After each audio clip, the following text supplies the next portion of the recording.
काल बांगलादेशमध्ये सरकारी कंपनीत काम करणाऱ्या दीपू दासची माणसातील लांडग्यांनी हत्या केली. ही हत्या फक्त हत्या नव्हती, तर ही हत्या होती माणुसकीची.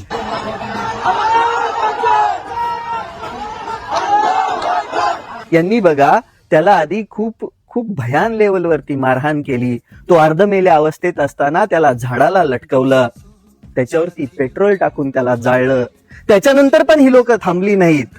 त्याच्यानंतर पण त्यांनी जवळच्या लाऊडस्पीकरवरून अनाउन्समेंट केली की आम्ही या व्यक्तीसोबत आमचा बदला पूर्ण केला, याच्या मृत्यूचा तुम्ही पण आनंद घ्या.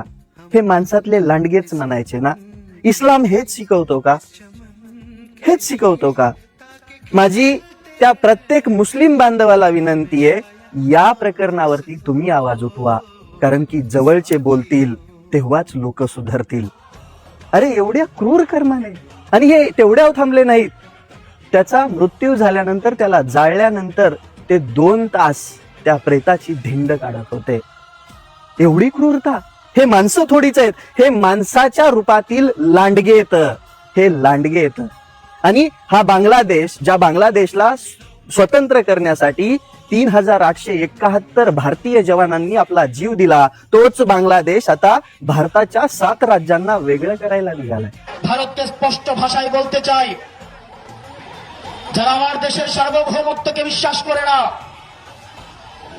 যারা আমার দেশের সম্ভাবনাকে বিশ্বাস করে না, যারা ভোটাধিকারকে বিশ্বাস করে না, মানবাধিকারকে বিশ্বাস করে না, যারা এই দেশের সন্তানদেরকে বিশ্বাস করে না, আপনারা যেহেতু তাদেরকে আশ্রয় প্রশ্রয় দিচ্ছেন, কথা স্পষ্ট করে বলে দিতে চাই, ভারতের 4 সেপারেটিস্ট আছে, বাংলাদেশে আমরা তাদেরকে আশ্রয় প্রশ্রয় দিয়ে যে 7 সিস্টার রয়েছে সেটাকে বাংলাদেশ থেকে. अरे दलिंदरांनो, तुमच्या पिढ्या गेल्या तरी भारताचे तुकडे होऊ शकत नाहीत. भारत तो अखंडच आहे आणि तो अखंडच राहणार.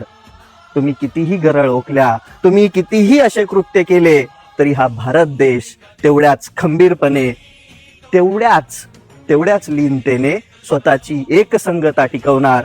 आणि ही जी कृत्य आहेत ना, ही माणसं म्हणून नाही, हे माणसाच्या रूपातील लांडगे म्हणूनच बघा, कारण की ही वृत्ती भिकार चोटच आहे.